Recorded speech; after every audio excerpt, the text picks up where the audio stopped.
മ്യൂട്ടിലായിരുന്നു. ഹരേ കൃഷ്ണ.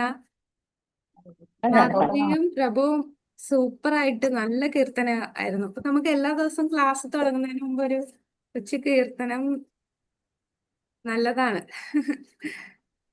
എല്ലാരും കീർത്തനീയാസാണല്ലേ നമ്മുടെ ഈ ബാച്ചിലെ ഭക്തിശാസ്ത്രി ബാച്ചില്. നാളെ ഇനി അടുത്ത ആർക്കെങ്കിലും പങ്കെടുക്കാട്ടോ. ഹരി ബോൽ. ഹരേ കൃഷ്ണ.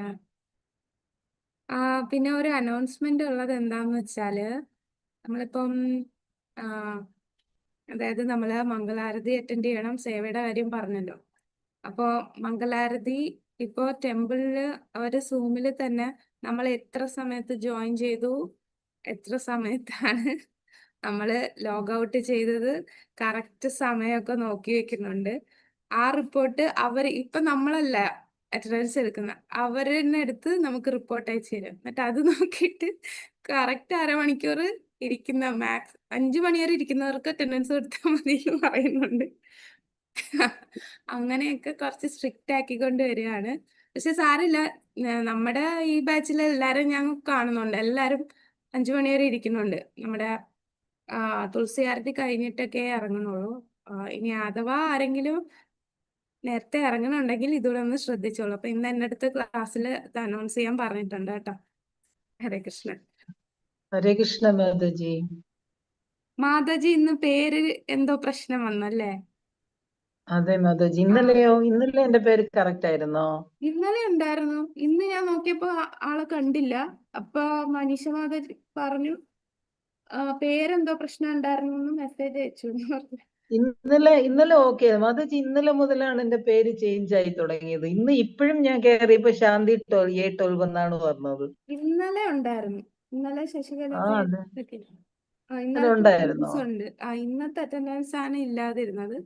മാതാജി വേറെ പേരാ. അതും ശ്രദ്ധിക്കുക, MAL ഇടാതെ നമ്മൾ കേറിയിട്ടുണ്ട് എന്നുണ്ടെങ്കിൽ നമ്മൾ കേറിന്ന് പറഞ്ഞിട്ട് കാര്യമില്ല, അറ്റൻഡൻസ് കിട്ടില്ല. കാരണം അവര് ടെമ്പിളിൽ നിന്ന് നോക്കുമ്പോൾ MAL മാത്രമേ നോക്കൂ. ഇപ്പൊ ഈ പ്രിഫിക്സ് MAL അല്ലെങ്കിൽ ENG, ഗുജറാത്തി, ജിയോ അവരത് ആ ലാംഗ്വേജിന്റെ നെയിം ആദ്യം എഴുതിയില്ല എന്നുണ്ടെങ്കിൽ അവരെ ഇഗ്നോർ ചെയ്യുകയാണ് ചെയ്യുന്നത്. ഈ മാതാജി ലാംഗ്വേജ് ഇതെങ്ങനെയാണ് മാറിപ്പോണെന്ന് എനിക്ക് അറിഞ്ഞൂടാ മാതാജി. ഇപ്പൊ ഞാൻ വീണ്ടും മലയാളം ശശികല പ്രിയസഖി ഇട്ടതാണ്.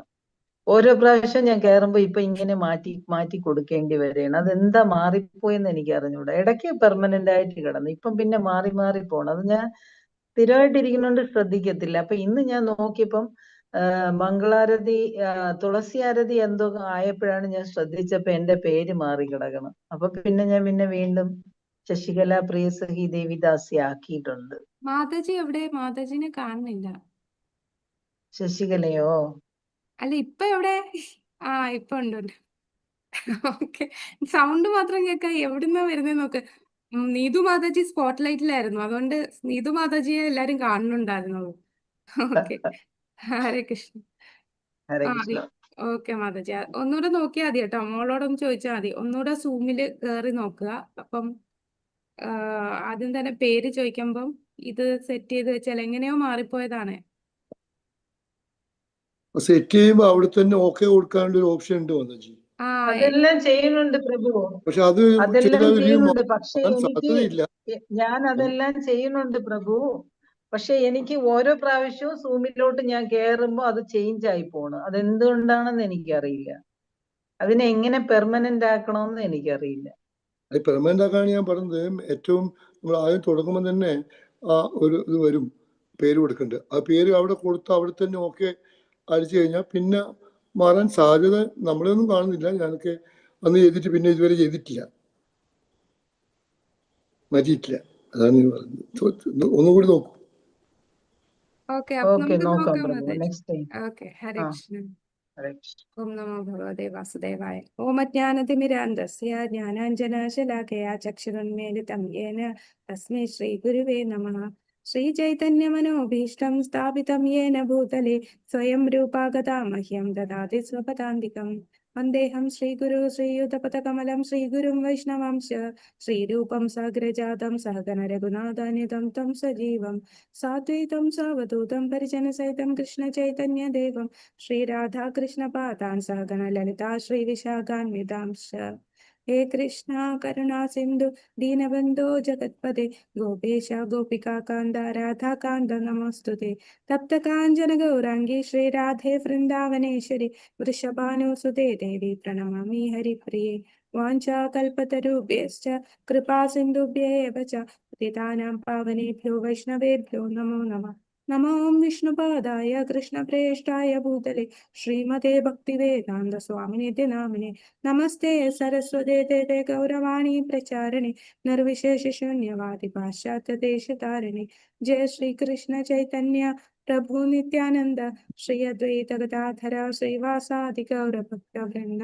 ഹരേ കൃഷ്ണ കൃഷ്ണ കൃഷ്ണ ഹരേ ഹരേ ഹരേ രാമ രാമ രാമ ഹരേ ഹരേ. ഹരേ കൃഷ്ണ കൃഷ്ണ കൃഷ്ണ ഹരേ ഹരേ ഹരേ രാമ രാമ രാമ ഹരേ ഹരേ.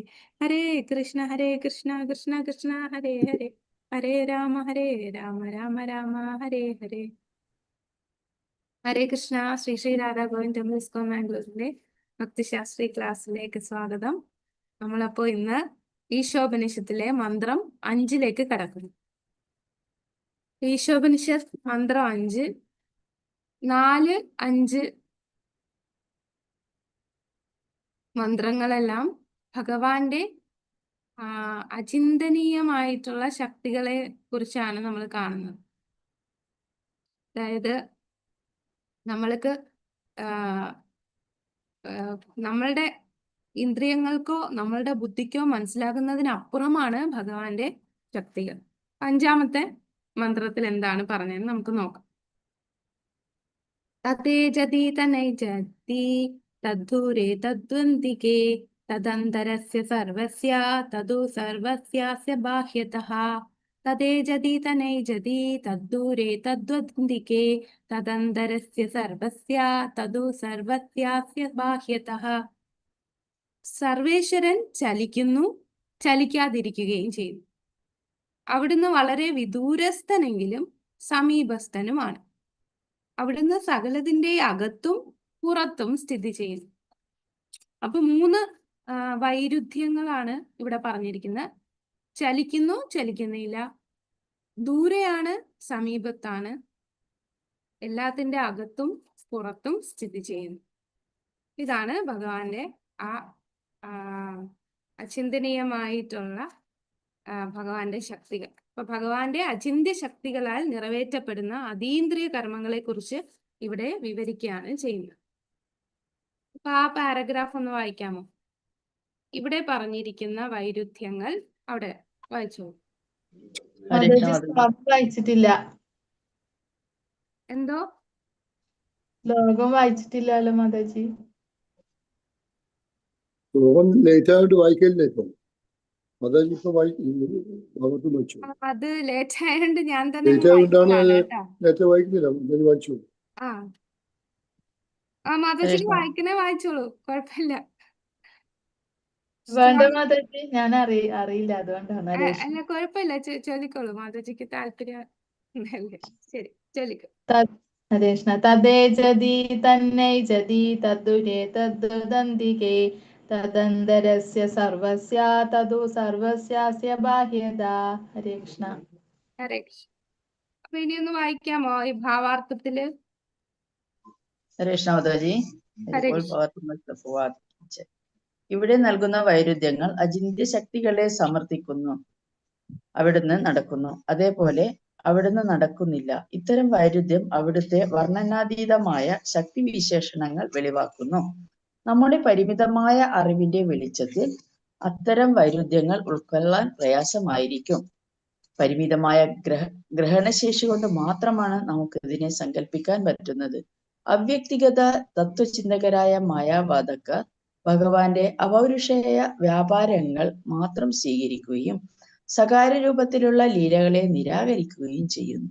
എന്നാൽ ഭാഗവത സമ്പ്രദായക്കാർ പരമപ്രഭുവിന്റെ അചിന്ത്യ ശക്തികളെ സ്വീകരിക്കുന്നതിനാൽ അവിടുന്ന് ഒരേ സമയം സകാരനും നിരാകാരനുമാണെന്ന് മനസ്സിലാക്കുന്നു.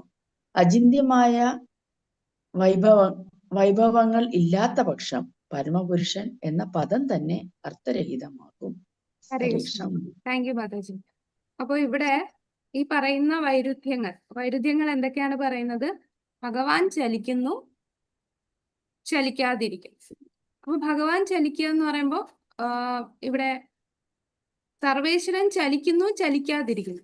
അപ്പൊ അതിന് നമുക്ക് ഒരു ഉപമ പറയാൻ പറ്റുന്നത്, ഭഗവാൻ എന്ന് പറഞ്ഞ വ്യക്തി, ഭഗവാൻ എന്ന വ്യക്തിക്ക് ചലിക്കാൻ സാധിക്കും. പക്ഷെ ഭഗവാന്റെ തന്നെ ശക്തിയായിട്ടുള്ള ബ്രഹ്മജ്യോതി, അത് ഭഗവാനിൽ നിന്ന് വന്നതാണ് ബ്രഹ്മജ്യോതി. ബ്രഹ്മജ്യോതിക്ക് ഇങ്ങനെ ചലിക്കാൻ പറ്റുമോ? ബ്രഹ്മജ്യോതി ചലിക്കുവോ? ഇല്ല. അപ്പൊ ഇല്ല. ഭഗവാൻ ചലിക്കുന്നു, പക്ഷെ ബ്രഹ്മജ്യോതി ചലിക്കുന്നില്ല. അല്ലെങ്കിൽ ഭഗവാന്റെ തന്നെ പരമാത്മാ ഒരിടത്ത് തന്നെ ഫിക്സഡ് ആയിട്ട് ഇരിക്കുകയാണ്, നമ്മളുടെ കൂടെ ഇരിക്കുകയാണ്, അവിടെ ഇരുന്ന് ചലിക്കുന്നില്ല. അപ്പൊ പരമാത്മാവും ചലിക്കുന്നില്ല, പക്ഷെ ഭഗവാൻ ചലിക്കുന്നുണ്ട്. അപ്പൊ ബ്രഹ്മൻ, പരമാത്മാ, ഭഗവാന്റെ ഈശ്വര സാക്ഷാത്കാരത്തിന്റെ 3 ഘട്ടം ഉണ്ടല്ലോ, ബ്രഹ്മൻ, പരമാത്മാ, ഭഗവാൻ. അതിൽ ചലിക്കുന്നത് ഭഗവാനും, പരമാത്മാ ബ്രഹ്മൻ ചലിക്കാത്തതാണ്. പിന്നെ നമുക്ക് മനസ്സിലാക്കാം, അപ്പൊ നമ്മള് ആ പരമസത്യത്തെ മനസ്സിലാക്കുമ്പോൾ ഇതെല്ലാം ഭഗവാന്റെ തന്നെ വിസ്തരണങ്ങളാണ്. ഭഗവാനിൽ നിന്നാണ് പരമാത്മാവ് ഉണ്ടാകുന്നത്, ഭഗവാനിൽ നിന്ന് തന്നെയാണ് ബ്രഹ്മനും എല്ലാം ഉണ്ടാകുന്നത്. അപ്പൊ ഭഗവാന് ചലിക്കുന്ന രൂപമുണ്ട്, അതുപോലെ ചലിക്കാതിരിക്കുന്ന ഭഗവാന്റെ വിസ്തരണങ്ങളും ഉണ്ട്. ചലിക്കുന്നു, ചലിക്കാതിരിക്കുന്നു. ഇനി അടുത്തത്, ഭഗവാൻ വളരെ വിദൂരസ്ഥനും സമീപസ്ഥനുമാകുന്നു. അപ്പൊ വിദൂരസ്ഥൻ എന്ന് പറഞ്ഞാൽ ഭഗവാൻ ഒരുപാട് ദൂരെയാണ്. അപ്പൊ ഭഗവാൻ അങ്ങ് എവിടെയാ നിൽക്കുക? ഭഗവാന്റെ സ്വധാമമായിട്ടുള്ള കൃഷ്ണലോകത്തിൽ ഭഗവാൻ സ്ഥിതി ചെയ്യുന്നു. എന്നാൽ നമ്മളുടെ എല്ലാവരുടെയും അടുത്ത് ഭഗവാനുണ്ട്, പരമാത്മാവായിട്ട് ഭഗവാനുണ്ട്, അല്ലെ? മറ്റൊരു ഉദാഹരണം, നമുക്ക് ആ വിദൂരസ്ഥനായിട്ടുള്ള അതീന്ദ്രിയനായിട്ടുള്ള ഭഗവാനെ നമുക്ക് കാണാനോ നമുക്ക് സേവ ചെയ്യാനോ പറ്റില്ല. പക്ഷെ നമ്മളുടെ സേവ സ്വീകരിക്കാൻ നമ്മളുടെ അടുത്ത് ഭഗവാൻ വരുന്നു. ഏത് രൂപത്തിലാ വരിക? നമ്മളുടെ സേവ വിഗ്രഹരൂപത്തിൽ. വിഗ്രഹ രൂപത്തില്, അല്ലെ? അപ്പം ദൂരെയാണ്, സ്വധാമസ്ഥനായിട്ട് ഭഗവാൻ ഇരിക്കുന്നു, എന്നാൽ നമ്മളുടെ അടുത്ത് വിഗ്രഹ രൂപത്തിൽ ഭഗവാൻ വരുന്നു. അപ്പൊ ആ വിഗ്രഹ രൂപത്തിൽ വരുമ്പോൾ ആ വിഗ്രഹവും അതീന്ദ്രിയമാണ്. അതീന്ദ്രിയമായിട്ടുള്ള ആ വിഗ്രഹത്തെ, എന്തിനാണ് വിഗ്രഹം നമ്മളുടെ അടുത്ത് വന്നത്? നമ്മളുടെ സേവനം സ്വീകരിക്കാനായിട്ട് വരുന്നതാണ്. അപ്പൊ ദൂരെയാണ്, അടുത്തുമാണ്. അപ്പൊ ഇനി ദൂരെയാണ്, അടുത്താണെന്നുള്ളതിന് മറ്റൊരു രീതിയിൽ പറഞ്ഞാല്, ഭഗവാന്റെ ഭക്തന്മാർക്ക് ഭഗവാൻ വളരെ അടുത്താണ്. പക്ഷെ ഭഗവാനെ വിശ്വാസമില്ലാത്ത, അഹങ്കാരമുള്ള, നിരീശ്വരവാദപരമായിട്ടുള്ള അഭക്തർക്ക് ഭഗവാൻ വളരെ വിദൂരസ്ഥനാണ്. അപ്പൊ ദൂരെയാണ്, അടുത്തുള്ളതെന്ന് നമുക്ക് ഒരു രീതിയിൽ പറയുമ്പോൾ ഭഗവാൻ നിൽക്കുന്നത് ദൂരെയാണ്, നമ്മളുടെ അടുത്ത് പരമാത്മാവായിട്ട് ഭഗവാനുണ്ട്, കൂടാതെ നമ്മളുടെ അടുത്ത് വിഗ്രഹ രൂപത്തിൽ ഭഗവാനുണ്ട്.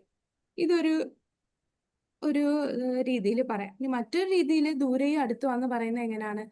അഭക്തർക്ക് ഭഗവാൻ വളരെ ദൂരെയാണ്. നിരീശ്വരവാദികൾക്ക്, അഹങ്കാരമുള്ളവർക്ക്, അവർക്കൊന്നും ഭഗവാനെ മനസ്സിലാക്കാൻ സാധിക്കില്ല. ഭഗവാൻ വളരെ ദൂരെയാണ്. എന്നാൽ ശുദ്ധ ഭക്തർക്ക് ഭഗവാൻ വളരെ അടുത്താണ്. ഇനി നമ്മൾ വായിക്കുമ്പോൾ കാണാം, എന്താണ്, നരസിംഹദേവൻ ആ ശുദ്ധഭക്തനായിട്ടുള്ള പ്രഹ്ലാദന്റെ ആ വാക്ക് പാലിക്കാൻ വേണ്ടിയാണ് നരസിംഹദേവൻ ആ തൂണ് പിളർന്നു വന്നത്. തന്റെ ഭക്തൻ വിളിച്ചത് കൊണ്ട് ഭഗവാൻ വന്നു, അല്ലാതെ അഭക്തന്മാര് വിളിച്ചാൽ ഭഗവാൻ വരില്ല. അപ്പം ഭഗവാൻ ദൂരെയാണ് ആർക്ക്? അഭക്തർക്ക്. അടുത്താണ് ഭക്തർക്ക്. ഇനി എല്ലാത്തിന്റെ അകത്തുമുണ്ട്, പുറത്തുമുണ്ട്. അപ്പൊ അതെങ്ങനെ പറയാം? അകത്തുമുണ്ട്, പുറത്തുമുണ്ട്. അകത്തെന്ന് പറഞ്ഞ ആരായിട്ടാണ് ഭഗവാനുള്ളത്? പരമാത്മാവായിട്ടുണ്ട്. പുറത്ത് ഭഗവാന്റെ വിരാട് രൂപത്തിലാണ്. വിരാട് രൂപം എന്ന് പറയുമ്പോൾ നമ്മൾ കണ്ടില്ലേ, എല്ലാ മരങ്ങള്, ഭഗവാന്റെ ശരീരത്തിലെ രോമങ്ങളാണ് മരങ്ങള്. ഈ നദികളെല്ലാം ഭഗവാന്റെ ശരീരത്തിലെ ഞരമ്പുകളാണ്. പിന്നെ ഭഗവാന്റെ കാല്, കൈ, എല്ലാത്തിനും ഓരോ അല്ലെ, സൂര്യ ചന്ദ്രന്മാർ ഭഗവാന്റെ കണ്ണുകളാണ്. അപ്പോൾ ഈ കാണുന്ന പ്രപഞ്ചത്തിൽ കാണുന്നതെല്ലാം ഭഗവാന്റെ വിരാട് രൂപത്തില് ഉൾക്കൊള്ളുന്നു. അപ്പൊ പുറത്ത് വിരാട് രൂപം, അകത്ത് പരമാത്മ. അപ്പൊ അകത്തും ഉണ്ട്, പുറത്തും ഉണ്ട്. പിന്നെ ഇന്നലെ നമ്മൾ കുറച്ച് ഉദാഹരണങ്ങൾ പറഞ്ഞു, അല്ലെ? സർവേശ്വരൻ ചലിക്കുന്നു, പരീക്ഷിത്ത് ചലിക്കുന്നു, ചലിക്കാതിരിക്കുന്നു. ഏതാണ് നമ്മൾ ചലിക്കുന്നതിന് ഭഗവാന്റെ ഏത് ലീലയാണ് പറഞ്ഞത്? നമ്മൾ ലീലകൾ വെച്ചിട്ട് കുറച്ച് ഉദാഹരണം പറഞ്ഞു. അത് ചലി സാക്ഷി ഗോപാൽ. സാക്ഷി ഗോപാലാണ് ചലിക്കുന്ന ഭഗവാൻ. ഭഗവാൻ വിഗ്രഹ രൂപത്തിൽ ചലിക്കാതെ നിൽക്കുന്നു, പക്ഷേ അതേ വിഗ്രഹം സാക്ഷി ഗോപാൽ തന്റെ ഭക്തന് വേണ്ടി ചലിക്കുന്നു. പിന്നെ ഭഗവാൻ ദൂരെയാണ്, ഭഗവാൻ അങ്ങ് സ്വധാമമായിട്ടുള്ള കൃഷ്ണലോകത്താണ്. എന്നാൽ നമ്മളുടെ തൊട്ടടുത്തും ഭഗവാൻ പരമാത്മാവായിട്ട് നിൽക്കുന്നു. ഇവിടെ നമ്മൾ പറഞ്ഞ ദൂരെ ആർക്കാണ് ദൂരെ? അഭക്തന്മാർക്ക് ഭഗവാൻ ദൂരെയാണ്, ഭക്തന്മാർക്ക് ഭഗവാൻ വളരെ അടുത്താണ്. പിന്നെ ദൂരെയാണ് ഭഗവാൻ നിൽക്കുന്നെങ്കിൽ നമ്മളുടെ അടുത്ത് ഭഗവാൻ വിഗ്രഹ രൂപത്തിൽ നമ്മളുടെ സേവ സ്വീകരിക്കാനായിട്ട് നമ്മളുടെ അടുത്ത് വരുന്നു. ഇത് ഇങ്ങനെ പല രീതിയിൽ നമുക്ക് ആ ദൂരെ അടുത്ത് എന്നുള്ളതിന് പറയാം. ഇനി അകത്താണ് പുറത്താണെന്നുള്ളതിന് നമ്മള് ഉദാഹരണം ഇന്നലെ കുറെ ഉദാഹരണം പറയാം അല്ലേ? പരീക്ഷിത്ത് മഹാരാജാവ്. പരീക്ഷിത് മഹാരാജാവിന്റെ ജനന സമയത്തല്ലേ, ജനിക്കുന്ന ഉത്തരയുടെ ഗർഭത്തിലിരുന്നപ്പോ ഭഗവാൻ അകത്തുകൊണ്ട് പുറത്ത് കുന്തിദേവിയുടെ അടുത്ത് ഭഗവാൻ രഥത്തില് ഇരിക്കുന്നതുമാണ്. ഭഗവാൻ തിരിച്ചു പോകാനായിട്ട് റെഡി ആയപ്പോഴാണ് ഉത്തര ഓടി വന്ന് പ്രാർത്ഥിച്ചത് അല്ലേ. അപ്പോഴ് ഭഗവാൻ അവിടെ നിൽക്കുമ്പോൾ തന്നെ ഉത്തരയുടെ ഗർഭത്തില് അകത്തുമുണ്ട് പുറത്തുമുണ്ട്. പിന്നെ അക്രൂരന്റെ ഉദാഹരണം ഇന്നലെ മനോജ് പ്രഭു പറഞ്ഞിരുന്നു. പിന്നെ ഏതോ ഉദാഹരണം പറഞ്ഞിരുന്നല്ലോ. ഭഗവാൻ വായി തുറന്നപ്പോ യശോദാമ്മ വായ തുറന്നപ്പോ വായുടെ അകത്തുമുണ്ട് വെളിയിലും നിൽക്കുന്നു. ഭഗവാൻ ഇതാണ് അചിന്ത്യമായിട്ടുള്ള കാര്യമാണ്. ഇത് സാധാരണ വ്യക്തികൾക്ക് മനസ്സിലാവില്ല, പക്ഷെ ഭഗവത് ഭക്തന്മാർക്ക് മനസ്സിലാവും. അതാണ് ഇവിടെ ഈ ഫസ്റ്റ് പാരഗ്രാഫിൽ പറയുന്നത്. എന്നാൽ ഭാഗവത സമ്പ്രദായക്കാർ പരമപ്രഭുവിന്റെ അചിന്ത്യ ശക്തികളെ സ്വീകരിക്കും. അതിനാൽ അദ്ദേഹം ഒരേ സമയം സാകാരനും നിരാകാരനുമാണെന്ന് മനസ്സിലാക്കുന്നു. അചിന്ത്യമായ വൈഭവങ്ങൾ ഇല്ലാത്ത പക്ഷം പരമപുരുഷൻ എന്ന പദം തന്നെ അർത്ഥരഹിത. പരമപുരുഷൻ എന്ന് പറയുമ്പോൾ നമ്മളുടെ ചിന്തകൾക്ക് അപ്പുറമുള്ളവനാണെങ്കിലേ അത് പരമപുരുഷനാകൂ. അല്ലാതെ നമുക്കറിയാവുന്ന നമുക്ക് ചെയ്യാൻ പറ്റുന്ന കാര്യങ്ങൾ ചെയ്യുന്ന ഒരു വ്യക്തി എന്ന് പറഞ്ഞാൽ അതെങ്ങനെ പരമപുരുഷൻ എന്നുള്ള പേര് സാധിക്കും? അപ്പൊ നമ്മളും എല്ലാം പരമപുരുഷരാവില്ലേ? പരമപുരുഷൻ എന്ന് പറഞ്ഞാൽ ആ പുരുഷന് ചെയ്യാൻ പറ്റാത്ത കാര്യങ്ങൾ, ചിന്തിക്കാൻ പറ്റാത്ത കാര്യങ്ങൾ ചെയ്യാൻ സാധിക്കുന്നവനാണ്. അതാണ് അചിന്ത്യമായ വൈഭവങ്ങൾ ഉള്ളവനാണ് പരമപുരുഷൻ. ഇനി അടുത്ത പാരഗ്രാഫ് ഒന്ന് വായിക്കാമോ? കൃഷ്ണ സ്വന്തം കണ്ണുകൾ കൊണ്ട് തൊടാണ്. കൃഷ്ണ വായിച്ചോളൂ പ്രഭു. സ്വന്തം കണ്ണുകൾ കൊണ്ട് കാണാൻ, സ്വന്തം കണ്ണുകൾ കൊണ്ട് കാണാൻ കഴിയുന്നില്ലെന്നത് കൊണ്ട് മാത്രം ഭഗവാന്റെ സാധാരണമായ നിലനിൽപ്പിനെ നമുക്ക് അംഗീകരിക്കാൻ നിവൃത്തിയില്ല. ഭഗവാൻ വളരെ അകലെയും സമീപവുമാണ് എന്ന അനുശാസനത്തിൽ ശ്രീ ഗീശോപനിഷത്ത് ഈ വാദഗതി നിരാകരിക്കുന്നു. ഭഗവാന്റെ ധാമം ഭൗതികാന്തരീക്ഷത്തിൽ അതീതമാണ്. ഭൗതികാന്തരീക്ഷം പോലും നമ്മുടെ അളവുകൾക്ക് അതീതമാണല്ലോ. ഭൗതികാന്തരീക്ഷത്തിനു തന്നെ ഇത്രമാത്രം വ്യാപ്തി ഉണ്ടാകുമ്പോൾ അതിൽ നിന്ന് വിദൂരമായ ആത്മീയാന്തരീക്ഷത്തെ പറ്റി എന്ത് പറയാനാണ്? ആത്മീയ വ്യോമം വിദൂരമാണെന്നും ഭൗതികാവകാശത്തിൽ നിന്ന് വളരെ അകലെയാണെന്നും ഭഗവത്ഗീത 15:6 സ്ഥിരീകരിക്കുന്നു. എന്നാൽ വളരെ അകലെ എന്ന വസ്തുതയ്ക്ക് വിരുദ്ധമായി പ്രഭുവിന് പെട്ടെന്ന് ഒരു സെക്കൻഡിനുള്ളിൽ മനസ്സിനേക്കാളോ വായുവിനേക്കാളോ വേഗത്തിൽ നമ്മുടെ മുന്നിൽ എത്തിച്ചേരാൻ കഴിയുന്നു. ഒരാൾക്കും അതിക്രമിക്കാൻ കഴിയാത്ത വേഗത്തിൽ അവിടത്തേക്ക് സാധ്യമാണ്.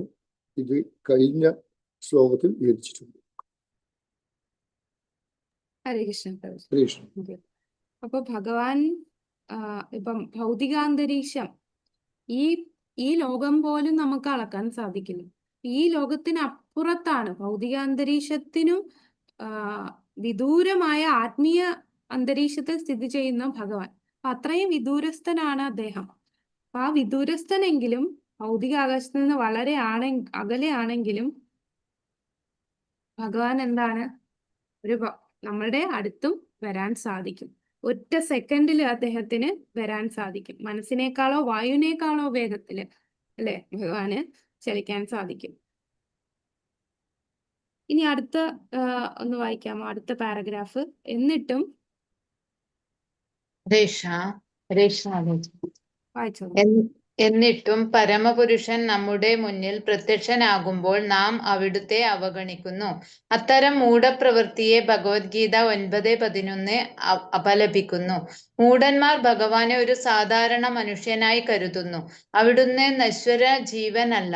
ഭൗതിക സ്വഭാവമുള്ള ഭൗതിക പദാർത്ഥങ്ങളെ കൊണ്ട് രൂപപ്പെടുത്തിയ ശരീരവുമായ ഒരു സാധാരണ ജീവനെ പോലെ ഭൗതിക പ്രകൃതിയുടെ ഉൽപ്പന്നങ്ങളായ ഒരു ശരീരമാണ് അവിടുത്തേതെന്ന് പണ്ഡിതന്മാരെന്ന് വിളിക്കപ്പെടുന്നവർ വാദിക്കുന്നു.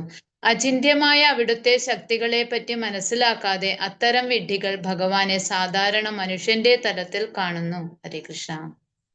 ഹരേ കൃഷ്ണ. അതാണ് മൂഢന്മാർക്ക് ഭഗവാനെ മനസ്സിലാക്കാൻ സാധിക്കില്ല, അല്ലെ? നമാം ദുഷ്കൃതിനോ മൂഢ പ്രപന്നന്തേ നരാധമ. അപ്പൊ ആ 4 തരം കാറ്റഗറിയിലുള്ളവർക്ക് ഭഗവാനെ മനസ്സിലാകില്ല. അവര് ഭഗവാൻ വന്നാലും ഭൗതികമായിട്ടേ കാണുന്നു. നമ്മളെ പോലെ ഒരു വ്യക്തിയായിട്ട് ഭഗവാനെ കാണുന്നു. ഭഗവാൻ ഇപ്പൊ മായാവാദികളുടെ ഫിലോസഫി അനുസരിച്ച് ഭഗവാന്റെ ലീലകൾ എന്ന് പറഞ്ഞാൽ അതെല്ലാം മിഥ്യയായിട്ടാണ് പറയുന്നത്. ബ്രഹ്മജ്യോതിയിൽ നിന്ന് ഒരു രൂപം എടുത്ത് ഇവിടെ വന്ന് ലീല കാണിച്ചു പോകുന്നു. നമ്മളെ പോലെ ത്രിഗുണങ്ങൾ ബാധിക്കുന്ന ഒരു ത്രിഗുണങ്ങൾക്ക് ബന്ധിക്കപ്പെടുന്ന ഒരു രൂപം സ്വീകരിച്ചു വരുന്നു എന്നാണ് പറയുന്നത്. പക്ഷെ ഭഗവാന്റെ രൂപം അത് ത്രിഗുണങ്ങൾക്ക് അതീതമാണല്ലേ? ഭൂമിയിൽ ഭഗവാൻ വരുമ്പോഴും ത്രിഗുണങ്ങൾ ബാധിക്കുന്നില്ല. ത്രിഗുണങ്ങളെല്ലാം, ഈ ഗുണങ്ങളെല്ലാം ഭഗവാന്റെ നിയന്ത്രണത്തിലാണ്. ഭഗവാൻ ഒരിക്കലും ത്രിഗുണങ്ങളുടെ കീഴിൽ വരില്ല. പക്ഷെ മായാവാദികൾ അത് മനസ്സിലാക്കുന്നില്ല. അപ്പൊ മൂഢന്മാർക്ക് ഭഗവാനെ മനസ്സിലാക്കുന്നില്ല. ഭഗവാന്റെ ശരീരം ഭൗതികമായിട്ട് കാണും. നമ്മളെ പോലെ പുറമേ കാണുമ്പോ 2 കൈകളും 2 കാലും മനുഷ്യ രൂപത്തിലുണ്ടെങ്കിലും അദ്ദേഹത്തിന്റെ ശരീരം അതീന്ദ്രിയ രൂപം.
ഹരേ കൃഷ്ണ.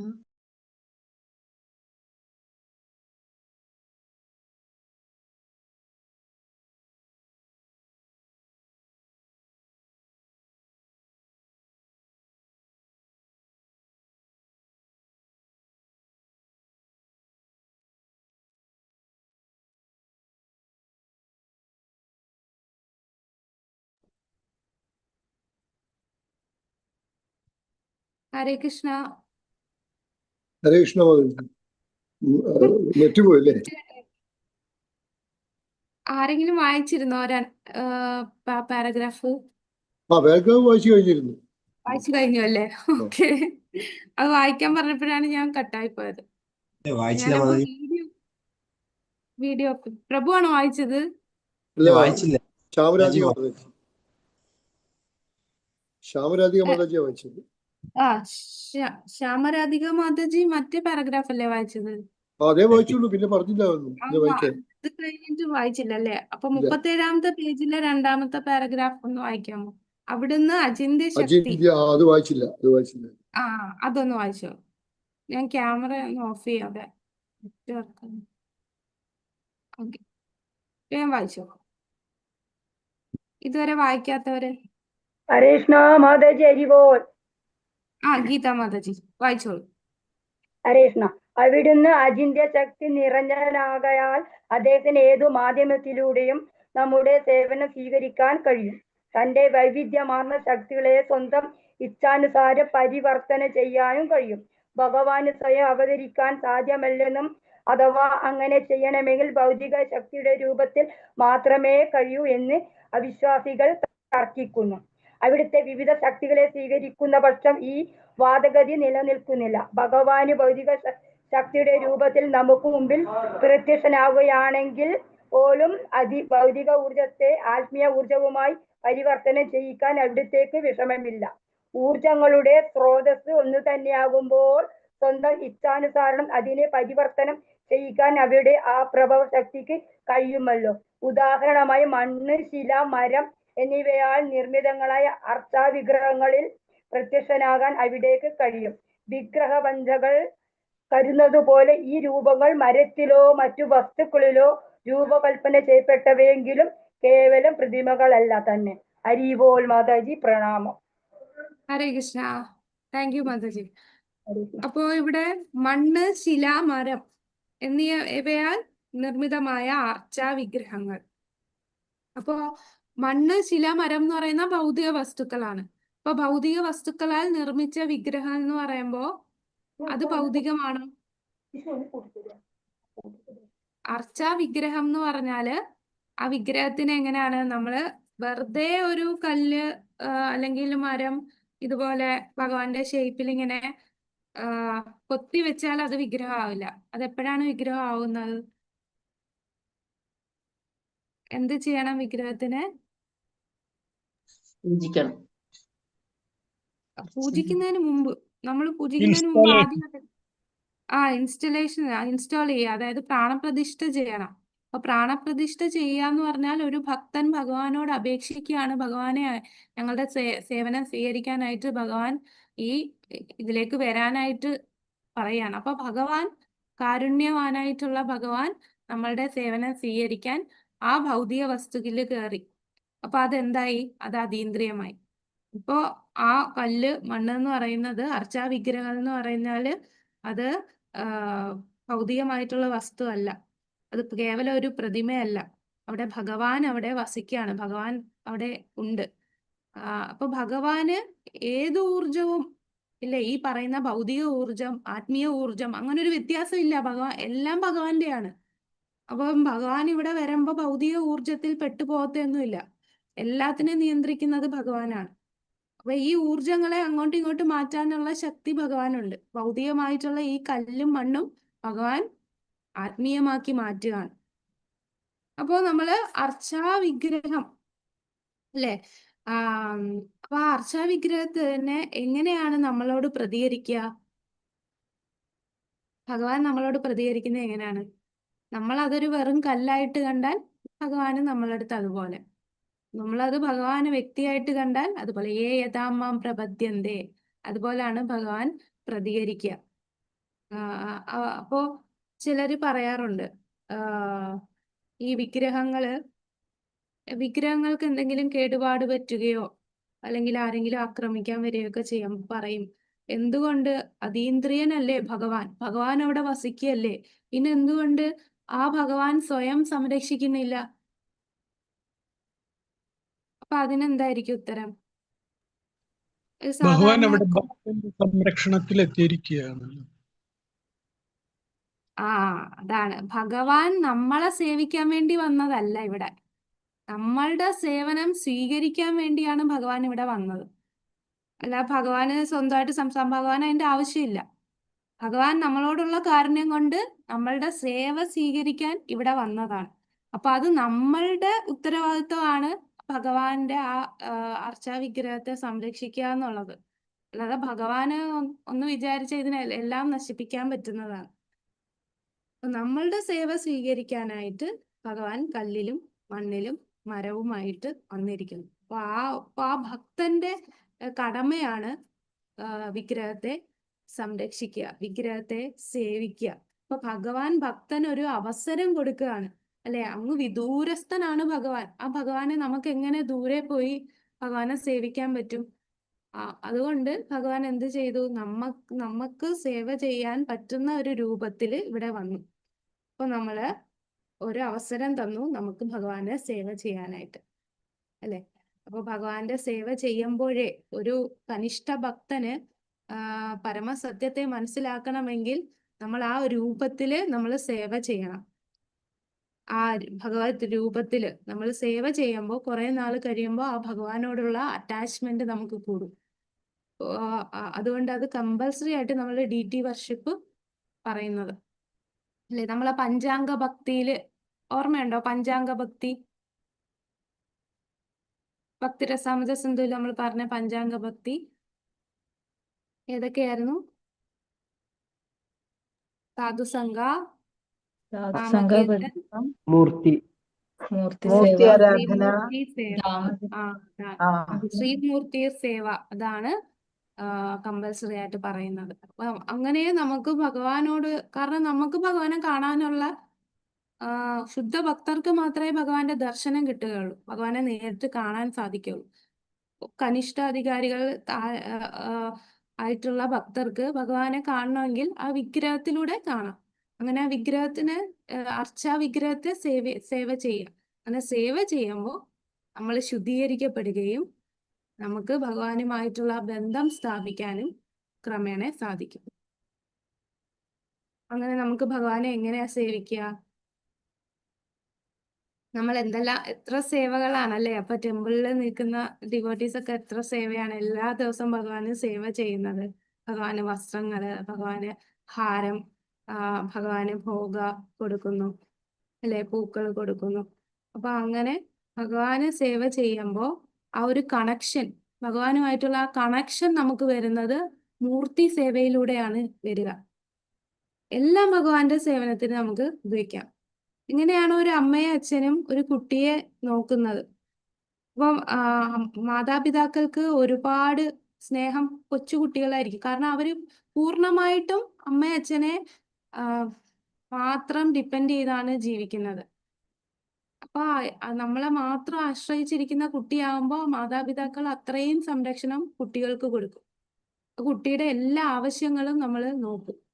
അതുപോലെ ഭഗവാൻ നമ്മളുടെ ആ ഒരു സ്നേഹം സ്വീകരിക്കാൻ ഇവിടെ വന്നിരിക്കുകയാണ്.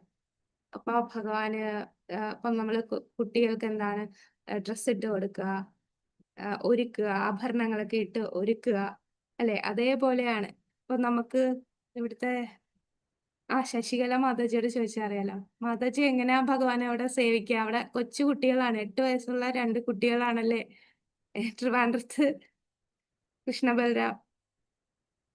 ഹരേ കൃഷ്ണ മാതാജി. പിന്നെ നമുക്ക് ശശിപ്രഭു ഉണ്ട്. പറഞ്ഞോളൂ മാതാജി. നമ്മുടെ അതെ കുട്ടികൾ മാതാജി, അവിടെ 2 കുട്ടികളാണ്. 8 വയസ്സുള്ള കുട്ടികളാണ് നമ്മളെ കൃഷ്ണ ബലരാം എന്ന് പറയുന്നത്. ചില സമയത്ത് കമ്മലൊക്കെ ഇട്ട് കൊടുക്കുമ്പോ എടുത്ത് കളയും. കമ്മല്, പിന്നെ കൊലുസ്, ഇതെല്ലാം ഊരിക്കളയും. നമ്മൾ ചെന്ന് പറയും, ഇന്ന് നിവേദ്യം കഴിഞ്ഞിട്ട് റെസ്റ്റ് കൊടുക്കുമല്ലോ ഉച്ചയ്ക്ക്, ലഞ്ച് ബ്രേക്ക്. അപ്പം ഭഗവാനും കൃഷ്ണനും ബലരാമനും കൂടെ കളിക്കാൻ പോയാണ് അങ്ങനെ കളഞ്ഞെന്നൊക്കെ നമ്മൾ അവിടെ ഇരുന്ന് ചുമ്മാ പറയും. അതാണ് ഒരു കൊച്ചു കുട്ടികളെ അമ്മയും അച്ഛനും സേവിക്കുന്നത് എങ്ങനെയാണോ അതുപോലെ ആണ് ഭഗവാൻ അവിടെ നിന്ന് എല്ലാം നമ്മളെ ആശ്രയിച്ച് നിൽക്കുന്ന പോലെ നിൽക്കുകയാണ്, കാരണം നമ്മളെ സേവ സ്വീകരിക്കാനായിട്ട്. അപ്പൊ അതുകൊണ്ടാണ് നമ്മൾ പറയുന്നത്, ചില ആൾക്കാരോ ശരിക്കും ദൈവം ഉണ്ടോ, ദൈവം ഉണ്ടെങ്കിൽ ഇങ്ങനെയൊക്കെ നടക്കുവോ? ദൈവത്തിന് ഇത് നടക്കാതിരിക്കാനും നോക്കാനല്ല, നമ്മളുടെ സേവ സ്വീകരിക്കാൻ വന്നതാണ്. അപ്പൊ ഭഗവാന് ആ വിഗ്രഹത്തെ സംരക്ഷിക്കേണ്ട ചുമതല ആ ഭക്തനാണ് ഉള്ളത്. ഇനി നമുക്ക് അടുത്ത അതുപോലെ പാരഗ്രാഫ്. മാധവജി, നമ്മള് വേറൊരു കാര്യം ചെയ്യും. നമ്മൾ എപ്പോഴും ഈ മാല കെട്ടുന്നത് ഭയങ്കര ഇതാണ്. നമ്മൾ ഓരോരുത്തർക്കും വേണ്ടി ഇങ്ങനെ പറഞ്ഞ് ഇത് ഇന്നാക്കെന്ന് പറഞ്ഞിട്ട് മാല കെട്ടിവെക്കും. അപ്പൊ ചില ദിവസം പിന്നെ ഗൗർണിത്തായുടെ മാല പ്രഭുപാദരിടും, പ്രഭുപാദരുടെ മാല ഗൗർണിത്തായിടും. അതേപോലെ കുഞ്ഞു വിഗ്രഹങ്ങളും അതേപോലെ അങ്ങനെ ഇങ്ങനെയൊക്കെ മാറി മാറി ഇടും. ശരി. പിന്നെ നമുക്കൊരു മാതാജി ഉണ്ട്. ആ മാതാജിയാണ് ഈ പൂ ഇടാൻ വരുന്ന മാതാജി. മാതാജി വന്നിട്ട് ഞാൻ ഇന്ന ആൾക്കാണ് കെട്ടണേന്ന് പറഞ്ഞിട്ട് ചിലപ്പോ വീട്ടിൽ നിന്നേ കെട്ടിക്കൊണ്ട് വരും. പക്ഷെ അന്ന് അത് കൂടുതലും വരുന്നത് നമ്മളെ ദാമോദര മാസത്തിലാണ്. ദാമോദരപ്പനെയാണ് അത് അങ്ങനെ വരണത്. ദാമോദരപ്പന് വേണ്ടി മിക്കവാറും കെട്ടിക്കൊണ്ടുവരും. പക്ഷെ ഒരു ദിവസവും ദാമോദരപ്പ ആ മാല ഇടത്തില്ല. ഇടത്തില്ല. അപ്പൊ അത് പിന്നെ ശരി. പിന്നെ പിന്നെ ആയപ്പോഴത്തേക്ക് പിന്നെ മാതാജി അങ്ങനെ പറഞ്ഞു, ആരോട്ടോ എന്ത് ആ. ആ. ആ ഒരു മൈൻഡ് ഉണ്ടല്ലോ നമ്മളിങ്ങനെ ആ. പറഞ്ഞിട്ട് കെട്ടുമ്പോ അങ്ങനെ. പറഞ്ഞിട്ട് കെട്ടുമ്പോ അത് സമ്മതിക്കില്ല. ഭയങ്കര അല്ല, കുറുമ്പനാണ്. അതെ. അതേപോലെ ഒരു ദിവസം മാതാജി ഞാന് കുറച്ച് പെർഫെക്ഷൻ നോക്കണ ആളാണ്. ഇപ്പൊ മുമ്പൊക്കെ ഞാനിങ്ങനെ ഭയങ്കരമായിട്ട് ഇത് ചെയ്യുന്നുണ്ട്, വൃത്തിയായിട്ട് കെട്ടണം, നല്ലതായിട്ട് കെട്ടണം എന്നൊക്കെ പറഞ്ഞിട്ട് ഭയങ്കരമായിട്ട് ഇത് ചെയ്യും. അപ്പൊ ഒരിക്കൽ ഒരു മാതാജി വന്നിട്ട് മാല കെട്ടിയപ്പോഴത്തേക്ക് എനിക്കത് ഇഷ്ടപ്പെട്ടില്ല മാതാജി. അപ്പൊ ഞാൻ എന്ത് ചെയ്തു, ആ മാലയെ മാറ്റി വെച്ചിട്ട് ഞാൻ വേറെ മാല കെട്ടി വെച്ച്. പക്ഷെ പിറ്റേ ദിവസം കുഞ്ഞു കൃഷ്ണ ബലരാമ ആ മാല തന്നെ ചാർത്തിക്കൊണ്ട് നിൽക്കുന്നുണ്ട്. അപ്പൊ എനിക്ക് മനസ്സിലായി ഭഗവാൻ എന്താ സ്വീകരിക്കണതെന്ന്. പിന്നെ അതിന് ശേഷം പിന്നെ ഞാൻ അതിനൊന്നും പോകത്തില്ല. ആരോ എങ്ങനെയോ കെട്ടിക്കോ, മനസ്സാണ് നല്ലത്. ഓരോരുത്തരും അവരുടെ ഏത് ആ മനസ്സോടുകൂടി സ്നേഹമാണ് ഭഗവാൻ കെട്ടണമെന്നല്ല. നോക്കുന്നത് അല്ലേ? അതെ. അതെ.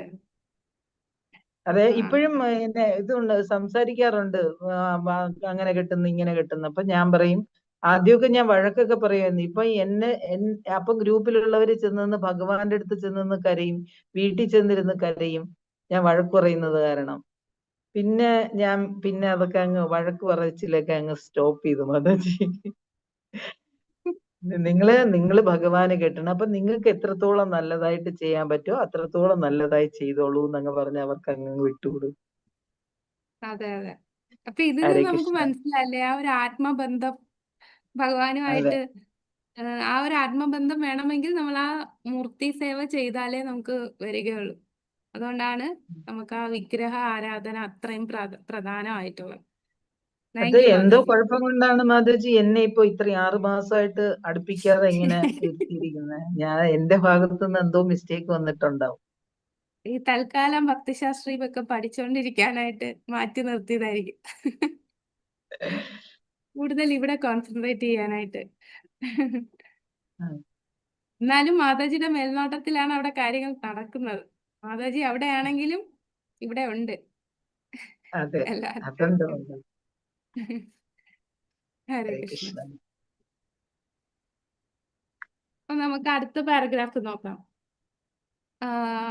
വേറെ ആരാ വായിക്കുക? വികലമായ ഹരേഷ് ഹരേ മാതാജി. ശ്യാമപ്രിയ രാധാറാണി മാതാജി അല്ലേ? ശ്യാമപ്രിയ രാധാറാണി മാതാജി. ഹരേഷ് വായിച്ചു. മാതാജി. പ്രഭുജി വായിക്കുന്നുണ്ട്, വായിച്ചോട്ടെ. വായിച്ചോളൂ. ഹരേഷ്. വികലമായ ഇന്നത്തെ ഭൗതിക സാഹചര്യത്തിൽ അവിശുദ്ധമായ കഷ്ടപ്പാടു കാരണം പരമപ്രഭുവിനെ ദർശിക്കാൻ നമുക്ക് ആവതല്ല. എങ്കിലും സ്വന്തം ഭക്തന്റെ സേവനം സ്വീകരിക്കുന്നതിനായി ഭൗതികമെന്ന് വിശേഷിക്കപ്പെടുന്ന രൂപം സ്വീകരിക്കുന്ന അവിടുന്ന് ഭക്തന്മാർ കാക്ഷിക്കുന്ന രൂപത്തിൽ ദർശനം നൽകി വിരാജിക്കുന്നു. ഭക്തിയുടെ ഏറ്റവും താഴ്ന്ന പിടിയിൽ കഴിയുന്ന അത്തരം ഭക്തന്മാർ പ്രതിമകളെ ആരാധിക്കുന്നുവെന്ന് കരുതി പോകരുത്. വസ്തുനിഷ്ഠമായി നോക്കിയാൽ ആരാധനാ വിഗ്രഹ രൂപത്തിൽ തങ്ങളുടെ മുമ്പിൽ പ്രത്യക്ഷനാവാൻ സന്നദ്ധമായ പരമപ്രഭുവിനെ തന്നെയാണ് അവർ ആരാധിക്കുന്നത്. ആരാധനാ വിഗ്രഹ രൂപം ആരാധകന്റെ ഭാവനയ്ക്കനുസരിച്ചല്ല രൂപം കൊള്ളുന്നതും. ഈ രൂപം എല്ലാ പരിച്ഛേദങ്ങളോടും കൂടി സനാതനമായി നിലനിൽക്കുന്നതാണ്.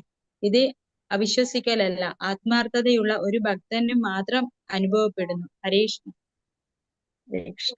കൃഷ്ണ. ഗോപിബാബു പ്രഭു. ഹരേ കൃഷ്ണ.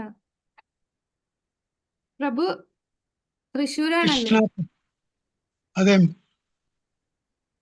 ഓക്കെ. മാതാജി, കേൾക്കുന്നുണ്ട്. അവിടുത്തെ ഭഗവാന്റെ ലീലകൾ എങ്ങനെയാണ്? ഇവിടെ എന്ന് പറഞ്ഞാൽ ഇവിടെ സൗത്ത് വൃന്ദാവനിലല്ലേ? പറഞ്ഞോളൂ പ്രഭു, കേൾക്കുന്നില്ല. ഹരേ കൃഷ്ണ, കേൾക്കുന്നുണ്ടോ? ഇപ്പൊ കേൾക്കാം. സൗത്ത് വൃന്ദാവനില് പ്രത്യേകിച്ച് എനിക്ക് പറയാനുള്ള അത്രയ്ക്കുള്ള ഇത് ഇല്ല മാതാജി. ബിക്കോസ് ഞാൻ അവിടെ ഡേറ്റി സർവീസ് ചെയ്യുന്നില്ല. ക്ലാസ്സസ് മാത്രമേ എടുക്കുന്നുള്ളൂ.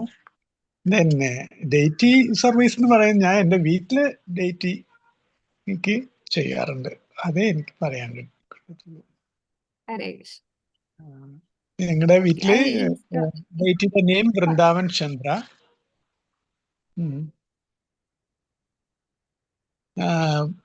ജഗന്നാഥാണ് വളരെ കുറുമ്പ്. ചില ദിവസങ്ങൾ ഞാൻ മറന്നുപോകും ജഗന്നാഥിന്റെ ഹെഡ് ഡ്രസ്സിങ് കിരീടങ്ങൾ മാറ്റാനായിട്ട് മറന്നുപോകും. അന്നും എനിക്ക് ഭയങ്കര തലവേദനയാണ്. എന്നിട്ട് ഞാൻ രാത്രി എണീറ്റിട്ട് പോയിട്ട് മാറ്റും. പിന്നെ തലവേദന മാറും. അദ്ദേഹം അങ്ങനെ ഓർമ്മിപ്പിക്കാറുണ്ട് എന്നെ. ഓർമ്മിപ്പിക്കുകയാണല്ലേ? അതാ. ഇന്ന് ചിലപ്പോ ഞാൻ ഈ രാധാകൃഷ്ണ പ്രാണമോറി പാടിയിട്ട് ഡ്രസ് എല്ലാവരുടെയും ഹെഡ് ഡ്രസ് മാറ്റും. പക്ഷെ ചിലപ്പോ ഞാൻ ജഗന്നാഥന്റെ മറന്നു പോവാറുണ്ട്. എന്തെങ്കിലും ധൃതിയിലേ എന്തെങ്കിലും ഡബിൾ മൈൻഡഡ് ആയിട്ട് നിൽക്കുന്ന ദിവസങ്ങളുണ്ടല്ലോ. അപ്പോ വന്നിട്ട് ചിലപ്പോ മറന്നു പോവാറ്. അങ്ങനെ മറന്നു പോകുന്നത്. അതുപോലെ വെള്ളം മാറ്റി വെച്ചില്ലെങ്കിൽ ഭയങ്കര ദാഹം തരും. അപ്പൊ മനസ്സിലാവും വെള്ളം മാറ്റി വെച്ചിട്ടില്ല. അപ്പൊ ഞാൻ പോയി വെള്ളം മാറ്റി വെക്കാൻ. അങ്ങനെ നമുക്ക് ചില അനുഭവങ്ങൾ ഭഗവാൻ തരാറുണ്ട്. അല്ലാതെ ഞാൻ അവിടെ ടെമ്പിൾ ഡേറ്റീസിന് സേവ ചെയ്യുന്നില്ല. അതിനായിട്ടില്ല ഞാൻ. സെക്കൻഡ് ഇനിഷ്യേഷൻ എടുക്കാൻ. ഷെയർ ചെയ്തതിന് വളരെ നന്ദി. ഹരേ കൃഷ്ണ. നമ്മുടെ ജഗന്നാഥിന്റെ കുറുമ്പ് മനസ്സിലായല്ലോ. അപ്പൊ ഹരേ കൃഷ്ണൻ. ഓക്കെ, അപ്പൊ അടുത്ത പാരഗ്രാഫ് നോക്കാം. ഭക്തന്റെ ശരണാഗതിയുടെ തോത് അനുസരിച്ച് താൻ പ്രതിഫലം നൽകുമെന്ന് ഭഗവത്ഗീതയിൽ ഭഗവാൻ പറയുന്നു. അല്ലെ, യഥാമാം പ്രപദ്യന്തേ. സമർപ്പിതാത്മാക്കളല്ലാതെ കാണുന്നവർക്കൊക്കെ മുന്നിൽ പ്രത്യക്ഷനാകാൻ സന്നദ്ധനാവില്ലെന്ന് ഇവിടുത്തെ ഇച്ഛയാണ്. അവിടുത്തെ ഇച്ഛയാണ്. അപ്പൊ ഭഗവാൻ ഇച്ഛിച്ചാലേ ഭഗവാൻ വരികയുള്ളൂ. അല്ലാതെ ഇപ്പം നിരീശ്വരവാദികളൊക്കെ എവിടെ ഭഗവാൻ കാണട്ടെ, ഇപ്പം നമ്മളുടെ മുമ്പിൽ വരുമോ എങ്കിൽ ഞങ്ങൾ വിശ്വസിക്കാം, അങ്ങനെ അവര് പറയുമ്പോൾ വരാനുള്ളതല്ലല്ലേ ഭഗവാൻ. എന്നാൽ ഒരു ഭക്തൻ വിളിക്കുകയാണെങ്കിൽ ഭഗവാൻ അപ്പോ ഓടിയെത്തും, ഇല്ലേ? അങ്ങനെ അർപ്പിതാത്മാക്കൾക്ക് അവിടുന്ന് സദാ പ്രാപ്യനാണ്. എന്നാൽ സമർപ്പിതാത്മാക്കൾ അല്ലാത്തവർക്ക് അവിടുന്ന് അത് വിദൂരസ്ഥനും അപ്രാപ്യനുമാണ്. സമർപ്പിതരല്ലാത്ത ആത്മാക്കൾക്ക് ഭഗവാൻ വളരെ ദൂരെയാണ്. സമർപ്പിതമായിട്ടുള്ള ആത്മാക്കൾക്ക് ഭഗവാൻ വളരെ അടുത്താണ്. ഇതുമായി ബന്ധപ്പെട്ട് വേദശാസ്ത്രങ്ങളില് കാണുന്ന സഗുണം നിർഗുണം ഈ രണ്ട് വാക്ക്. അപ്പൊ സഗുണം എന്ന് പറഞ്ഞാൽ എന്തായിരിക്കും? എല്ലാ ഗുണങ്ങളോടും കൂടിയവൻ എന്ന് പറയുന്നു. അപ്പൊ എല്ലാ ഗുണം എന്ന് പറയുമ്പോ ചിലർ തെറ്റിദ്ധരിക്കുന്നത് ഭഗവാൻ ഇന്ദ്രിയങ്ങൾക്ക് ഗോചരമായ ഗുണങ്ങളോട് കൂടി അവിടുന്ന് അവതരിച്ചു, അതായത് ത്രിഗുണങ്ങള് ബന്ധിക്കപ്പെട്ട് അദ്ദേഹം ഭൗതിക ലോകത്ത് വന്നു എന്ന് മായാവാദികൾ തെറ്റിദ്ധരിക്കും. പക്ഷെ സഗുണം എന്ന് പറഞ്ഞാൽ എന്താണ്? അതാണ് ഇവിടെ പറയുന്നുണ്ട്. ഇന്ദ്രിയ ഗോചരങ്ങളായ ഗുണങ്ങളോടുകൂടി അവിടുന്ന് അവതരിക്കുമ്പോൾ അവിടുത്തെ രൂപം ഭൗതികമാണെന്നും അവിടുത്തെ രൂപം ഭൗതിക പ്രകൃതിയുടെ നിയമങ്ങൾക്ക് വിധേയമാണെന്നും സഗുണം എന്ന പദം അർത്ഥമാക്കുന്നത്. അത് ആരാണ് അർത്ഥമാക്കുന്നത്? ഇത് മനസ്സിലാക്കാത്തവർ. അദ്ദേഹത്തിന് ഭൗതിക ആധ്യാത്മിക ശക്തികൾ തമ്മിൽ വേർതിരിവില്ല. കാരണം എല്ലാ ശക്തികളുടെയും പ്രഭവസ്ഥാനം അവിടുന്ന് തന്നെയാണ്. സകല ശക്തികളുടെയും നിയന്താവായതിനാൽ അവിടുന്ന് അതിന്റെ സ്വാധീനത്തിന് വശംവദനാകുന്നില്ല. ഭൗതിക ശക്തി അവിടുത്തെ കൽപ്പനയ്ക്കനുസരിച്ചാണ് പ്രവർത്തിക്കുന്നത്. അതിനാൽ ആ ശക്തിയുടെ ഗുണങ്ങൾ ഒന്നും തന്നെ ബാധിക്കാതെ സ്വന്തം ഇഷ്ടാനുസാരം ആ ഓജസ്സിനെ അവിടുത്തേക്ക് പ്രയോജനപ്പെടുത്താൻ കഴിയും. ഈ അർത്ഥത്തിൽ അവിടുന്ന് നിർഗുണനും ആണ്. അപ്പൊ സഗുണം എന്ന് പറയുമ്പോൾ എല്ലാ ഗുണങ്ങളോടും കൂടിയവൻ എന്നാണ് സഗുണം.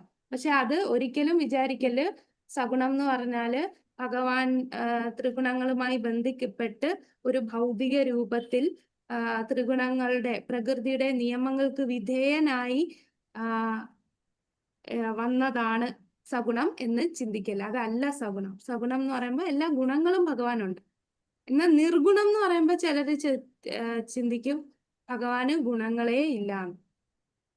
ഭഗവാന് ഗുണങ്ങൾ ഇല്ല എന്നല്ല, എല്ലാ ഗുണങ്ങളും ഭഗവാന്റെ നിയന്ത്രണത്തിലാണ്. അപ്പൊ ഗുണങ്ങളില്ലാത്തവൻ എന്ന് തെറ്റിദ്ധരിക്കല്. ഭഗവാന് ഭൗതിക ഗുണങ്ങളില്ല. ഭഗവാൻ ഒരു ഗുണങ്ങളും ഇല്ല, ഗുണമില്ലാത്തവൻ. അതുകൊണ്ട് ഭഗവാൻ അവ്യക്തനാണ് എന്ന് മായാവാദികൾ തെറ്റിദ്ധരിക്കും. നിർഗുണനാണ്, അപ്പം അവ്യക്തനാണ്. പക്ഷെ ഇവിടെ ഉദ്ദേശിക്കുന്നത് എന്താണ്?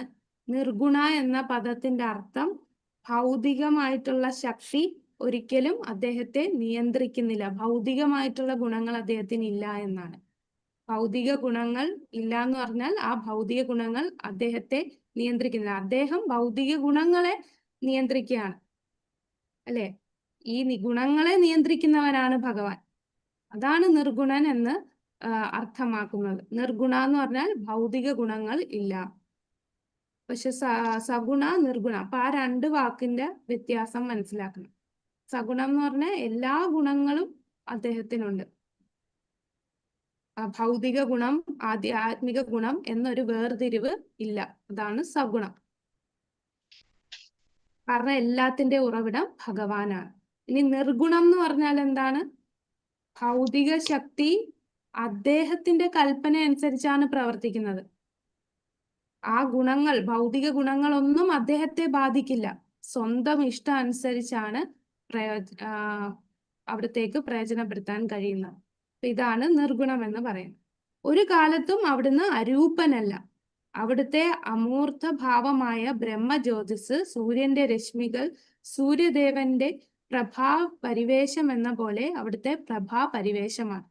സൂര്യനുണ്ട്, സൂര്യപ്രകാശമുണ്ട്.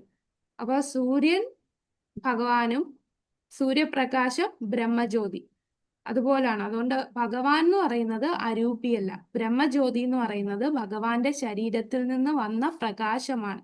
സൂര്യദേവനിൽ നിന്ന് വന്ന പ്രകാശം സൂര്യപ്രകാശമായതുപോലെ ഭഗവാനിൽ നിന്ന് വരുന്ന പ്രകാശമാണ് ബ്രഹ്മജ്യോതി. അപ്പൊ ആ ബ്രഹ്മജ്യോതി പരമസത്യമായി കാണരുത്. ഇനി അടുത്ത പാരഗ്രാഫില് നമ്മളെ പ്രഹ്ലാദ രാജാവിന്റെ ലീലയാണ് പറയുന്നത്. അവിടെ പറയും, ഹിരണ്യകശിപു ചോദിക്കും, എവിടെ നിന്റെ ഹരി എവിടെ എന്ന് ചോദിക്കുമ്പോ എല്ലായിടത്തും കുടികൊള്ളുന്നു എന്ന് പ്രഹ്ലാദൻ പറയും. അപ്പോൾ ഹിരണ്യകശിപു എന്താ ചോദിക്കുക? ഈ തൂണിലുമുണ്ടോ? അപ്പോ പ്രഹ്ലാദൻ പറയും, ഈ തൂണിലുമുണ്ട്. ഉടൻ തന്നെ ആ തൂണില് തന്റെ മുമ്പിലുള്ള സ്തംഭത്തെ തകർത്തപ്പോ ഭഗവാൻ നരസിംഹദേവനായിട്ട് അവതരിക്കുന്നു. അപ്പൊ ഇവിടെ നരസിംഹദേവൻ അവതരിച്ചത് ഹിരണ്യകശിപു പറഞ്ഞതുകൊണ്ടാണോ? അല്ല, ഭക്തനായ പ്രഹ്ലാദന്റെ ആഗ്രഹപ്രകാരമാണ് സ്തംഭത്തിനുള്ളിൽ നിന്നും പ്രത്യക്ഷനായത്. ഒരു നാസ്തികന് പ്രഭുവിനോട് പ്രത്യക്ഷപ്പെടാൻ ആജ്ഞാപിക്കാൻ കഴിയില്ല. എന്നാൽ തന്റെ ഭക്തനോട് കാരുണ്യം കാട്ടാൻ ഭഗവാൻ എവിടെയും ഏത് സമയവും പ്രത്യക്ഷപ്പെടും. അപ്പം പരിത്രാണായ സാധുന വിനാശായജ ദുഷ്കൃത, നാസ്തികരെ നശിപ്പിക്കാനും സാധുക്കളെ സംരക്ഷിക്കാനുമായി ഭഗവാൻ അവതാരം ചെയ്യുന്നുവെന്ന് അരുളുന്നു. ദുഷ്കൃതികളെ നശിപ്പിക്കുന്നതിന് വേണ്ടത്ര ശക്തിയും പ്രതിനിധികളും പ്രഭുവിന് അധീനമാണ്. പക്ഷേ തന്റെ ഭക്തനു വേണ്ടി സ്വയം പ്രവർത്തിക്കുന്നതാണ് അവിടേക്ക് കൂടുതൽ ഇഷ്ടം. അതിനാൽ അവതാര രൂപത്തിൽ അവിടുന്ന് പ്രത്യക്ഷനാകുന്നു. യഥാർത്ഥത്തിൽ തന്റെ ഭക്തനു വേണ്ടിയാണ്, മറ്റ് യാതൊന്നിനും വേണ്ടിയല്ല ഭഗവാൻ അവതരിക്കുന്നത്. അപ്പൊ തന്റെ ഭക്തൻ വിളിച്ചാൽ എത്ര ദൂരെയാണെങ്കിലും ഭഗവാൻ അപ്പോൾ തന്നെ അവിടെ വരും. ഇനി അടുത്ത പാരഗ്രാഫ് വായിക്കാവോ? 40ാമത്തെ പേജിലെ ആദ്യത്തെ പാരഗ്രാഫ്. ഹരേ കൃഷ്ണ മതജി. വായിച്ചോളൂ. ആദിപുരുഷനായ ഗോവിന്ദൻ ഭാഗികാവിഷ്കാരമായി സകലതിലും സ്ഥിതി ചെയ്യുന്നുവെന്ന് ബ്രഹ്മസംഹിത 535 പറയുന്നു. അവിടുന്ന് പ്രപഞ്ചത്തിലും പ്രപഞ്ചത്തിലെ ഓരോ അണുവിലും പ്രവേശിക്കുന്നു. ബാഹ്യമായി വിശ്വാവിഷ്കാരത്തിൽ അവിടുന്ന് വിരാട് രൂപത്തിൽ സ്ഥിതി ചെയ്യുന്നു. അന്തര്യാമിയായി എല്ലാത്തിനും സാക്ഷിയായി ഉള്ളിൽ സ്ഥിതി ചെയ്യുകയും നമ്മുടെ കർമ്മങ്ങൾ പ്രദാനം ചെയ്യുകയും ചെയ്യുന്നു. കഴിഞ്ഞ ജന്മത്തിൽ ചെയ്ത കർമ്മങ്ങൾ സ്വന്തം നിലയ്ക്ക് നാം മറന്നു കഴിഞ്ഞിട്ടുണ്ടെങ്കിലും പ്രഭു കർമ്മസാക്ഷിയായി സദാ വർത്തിച്ച് കർമ്മഫലം എല്ലാ കാലത്തും നൽകുന്നു. നമ്മുടെ കർമ്മത്തിന്റെ പ്രതിപ്രവർത്തനം അനുഭവിക്കേണ്ടി വരികയും ചെയ്യും. ഹരേ കൃഷ്ണ.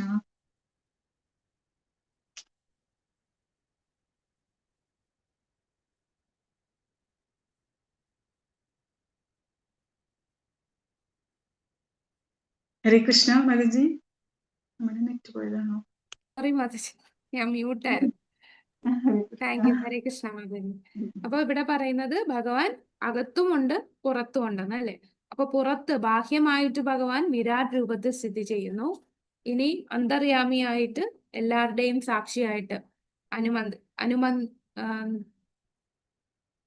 എന്താണ് ആ ശ്ലോകം എന്തായിരുന്നു? ഉപദൃഷ്ടാനുമന്താച്ച ഭർത്താഭോക്ത മഹേശ്വര. അപ്പൊ ഉപദിഷ്ടാനും അന്താശ, എല്ലാത്തിനും സാക്ഷിയായിട്ടും എല്ലാവരുടെയും അനുവാദം കൊടുക്കുന്നതുമായിട്ട് ഭഗവാൻ പരമാത്മ രൂപേണ നമ്മളുടെ ഉള്ളിലും ഇരിക്കുന്നു. അപ്പൊ ആ പരമാത്മാവിന് നമ്മൾ മറന്നു പോകുമല്ലേ, അടുത്ത കഴിഞ്ഞ ജന്മമൊന്നും നമുക്ക് ഓർമ്മയില്ല, പക്ഷെ എല്ലാ ജന്മത്തിലും സാക്ഷിയായിട്ട് ഇരിക്കുന്ന ഭഗവാൻ അറിയാം നമ്മളുടെ എല്ലാ ജന്മങ്ങളും. അപ്പൊ കർമ്മഫലം എല്ലാം എല്ലാ കാലത്തും ആ പരമാത്മാവ് നമുക്ക് നൽകിക്കൊണ്ടിരിക്കുന്നു. അപ്പൊ നമ്മുടെ കർമ്മത്തിന്റെ പ്രതിപ്രവർത്തനം അനുഭവിക്കേണ്ടി വരികയും ചെയ്യും. ഇനി ലാസ്റ്റ് പാരഗ്രാഫ്. മാതാജി വൈകട്ടെ. വായിച്ചോളൂ. ഈശ്വരനല്ലാതെ അകത്തും പുറത്തും യാതൊന്നുമില്ലെന്നതാണ് വസ്തുത. എല്ലാം അവിടുത്തെ വൈവിധ്യമായ ശക്തിയുടെ ആവിഷ്കാരങ്ങളാണ്. അഗ്നിയിൽ നിന്ന് ചൂടും പ്രകാശവും വ്യാപിക്കുന്നത് പോലെ അവിടുത്തെ വൈവിധ്യമാർന്ന ശക്തികളിൽ നിന്ന് സകലതും രൂപം പ്രാപിക്കുന്നു. ഇത്തരത്തിൽ നാനാതരങ്ങളായ ശക്തികളിൽ ഏകത്വം കാണാം. ഏകാത്മകത ഉണ്ടെങ്കിലും തന്റെ വിഭിന്നാംശങ്ങളായ ജീവാത്മാക്കൾ പരിമിതമായി ആസ്വദിക്കുന്ന എല്ലാ ആനന്ദവും അവിടുന്ന് തന്റെ വ്യക്തിഗത രൂപത്തിൽ അപരിമിതമായി ആസ്വദിക്കുന്നു. ഹരേ കൃഷ്ണ. ഹരേ കൃഷ്ണ. Thank U.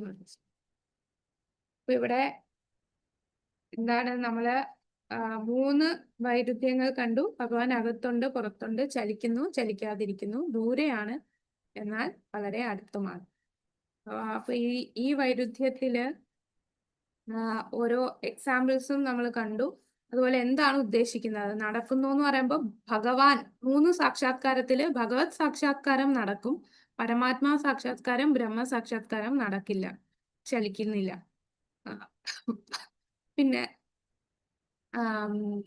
പിന്നെന്താണ്, ഭഗവാൻ ചലിക്കുന്നു, ചലിക്കാതിരിക്കും, ദൂരെ ആണെങ്കിലും. ആർക്കാണ് ദൂരെ? ഭഗവാൻ ആരെ സംബന്ധിച്ചാണ് ഭഗവാൻ വിദൂരസ്ഥനായി നിൽക്കുന്നത്? എന്തോ? അഭക്തന്മാർക്ക് ഭക്തരല്ലാത്തവർക്ക് ഭഗവാൻ വിദൂരമാണ്, ഭക്തന്മാർക്ക് ഭഗവാൻ വളരെ അടുത്താണ്. പിന്നെ ഭഗവാൻ സ്വന്തം ധാമത്തിലാണെങ്കിലും നമ്മുടെ അടുത്ത് ആരായിട്ട് ഭഗവാൻ വരുന്നു? പരമാത്മരൂപേണയുണ്ട്. പരമാത്മാ ആവുമ്പോ നമുക്കത് ഫീൽ ചെയ്യാൻ പറ്റുന്നില്ല. നമ്മുടെ അടുത്ത് ഉണ്ട്, പക്ഷെ നമുക്ക് അറിഞ്ഞൂടാ നമുക്കുണ്ടാകും. പക്ഷെ നമുക്ക് ഫീൽ ചെയ്യാൻ പറ്റുന്നില്ല.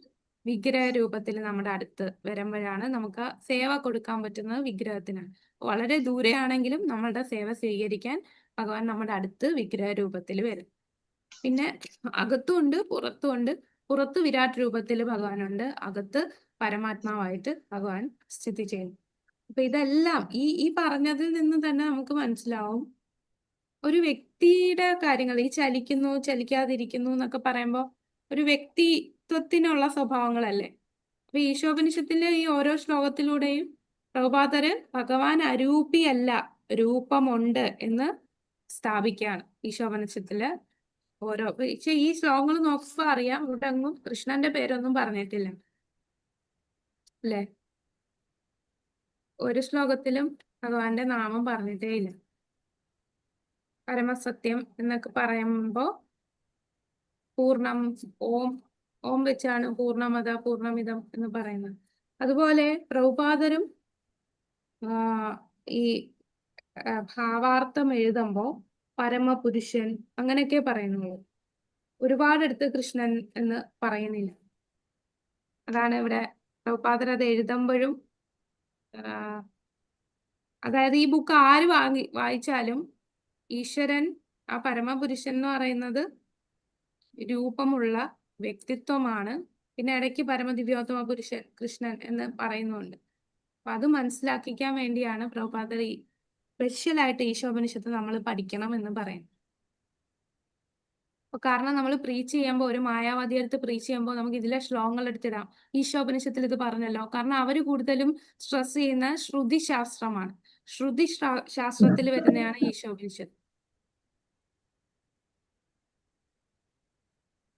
ഹരേ കൃഷ്ണ.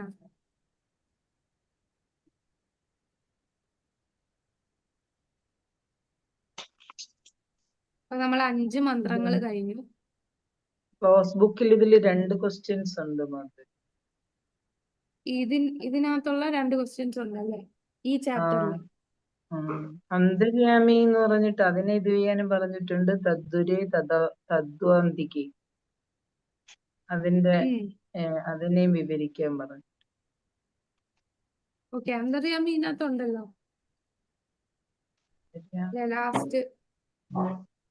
ലാസ്റ്റ് പേജിൽ എഴുതിയിട്ടുണ്ടല്ലോ അന്തര്യാമി. എല്ലാത്തിനും സാക്ഷിയായി സ്ഥിതി ചെയ്യുന്ന. പിന്നെ തദ്ദൂരെ തദ്ദന്തി, അത് നമ്മളെ ഈ ശ്ലോകത്തിന്റെ അർത്ഥം വേർഡ് ടു വേർഡ് മീനിങ്ങിൽ വരുന്നുണ്ട്, വിവർത്തനത്തിലും വരുന്നു. മാത്രം പോരല്ലോ 5 മാർക്കിന്. അപ്പൊ അത് എക്സ്പ്ലെയിൻ ചെയ്യണം, വിപുലീകരിച്ച് എഴുതണം. അപ്പൊ ഇപ്പൊ നമ്മൾ പറഞ്ഞ പോയിന്റ്സ് ഇല്ലേ, ദൂരെയാണ് അടുത്താണ്, അതാണ് വേർഡ് ടു വേർഡ് മീനിങ്. എങ്ങനെയാണ് ദൂരെയാകുന്നത്, എങ്ങനെ അടുത്താകുന്നു, അത് നമ്മൾ പല എക്സാമ്പിൾ പറഞ്ഞല്ലേ. ഭഗവാന്റെ ധാമത്തിലാണെങ്കിലും നമ്മൾ അടുത്ത് വിഗ്രഹ രൂപത്തിൽ അടുത്ത് വരുന്നു. ഭഗവാൻ പിന്നെ പരമാത്മാവായിട്ട് അടുത്ത് വരുന്നു. ഭക്തർക്ക് ഭഗവാൻ ദൂരെയാണ്, ഭക്തന്മാർക്ക് ഭഗവാൻ അടുത്താണ്. ഈ പോയിന്റ്സ് ഒക്കെ എഴുതുമ്പോഴത്തേക്കും 5 മാർക്കാവും. ഹരേ കൃഷ്ണ മാതാജി. പറഞ്ഞോളൂ പ്രഭു. മാതാജി, ഇതില് ഒന്നാമത്തെ ഈ നമ്മുടെ ആമുഖത്തിലൊരു ക്വസ്റ്റ്യൻ. ആമുഖത്തിലൊരു ക്വസ്റ്റ്യന് പ്രശ്നമുണ്ട്. ആ ഒരു ക്വസ്റ്റ്യൻ തെറ്റാണ്. ഒരു അധികാരി എന്ന് പറയുന്ന ക്വസ്റ്റ്യൻ ആണോ? അതിന്റെ 3 തരം അധികാരികൾ ആരാണ് എന്നുള്ളത്. അത് ശരിക്കും ഇതിനകത്തുള്ള ക്വസ്റ്റ്യൻ ആയിരുന്നില്ല. അതെ, അത് കഴിഞ്ഞതിലൂടെ ആയിരുന്നു. അത് നമ്മുടെ കനിഷ്ഠാധികാരി, കനിഷ്ഠാധികാരി, അങ്ങനെ അത് പെട്ടെന്ന് എനിക്ക് തോന്നി അത് തന്നെയാണ്. പിന്നെ അത് എഴുതണോ എഴുതണ്ടോ എന്നുള്ളത് അത് പിന്നെ നോക്കാം.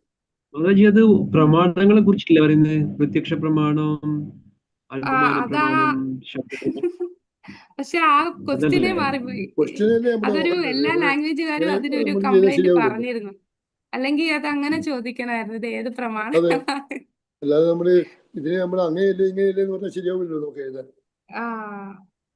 അപ്പൊ ആരും പേടിക്കണ്ട, ആ ക്വസ്റ്റ്യൻ എന്തായാലും ചോദിക്കില്ല. ആ ക്വസ്റ്റ്യൻ ക്യാൻസൽഡ്. ക്വസ്റ്റ്യൻ വന്ന മാതാജി മാർക്ക് ചെയ്താൽ മതി. എത്രാമത്തെ ക്വസ്റ്റ്യൻ മാതാജി? അത് ക്വസ്റ്റ്യൻ നമ്പർ അത് 3ാമത്തെ ക്വസ്റ്റ്യൻ ആണ്. അത് എല്ലാരും കംപ്ലൈന്റ് അത് 3 വന്നിട്ട് 3 തരം അധികാരികൾ ആരാണ്, അവരുടെ സാക്ഷാത്കാരത്തിന്റെ ഘട്ടങ്ങളെ കുറിച്ച് ചുരുക്കത്തിൽ വിവരിക്കുക. അതാണോ? അപ്പൊ ഞാൻ ഓർത്ത് ഇത് മറ്റേ കനിഷ്ഠ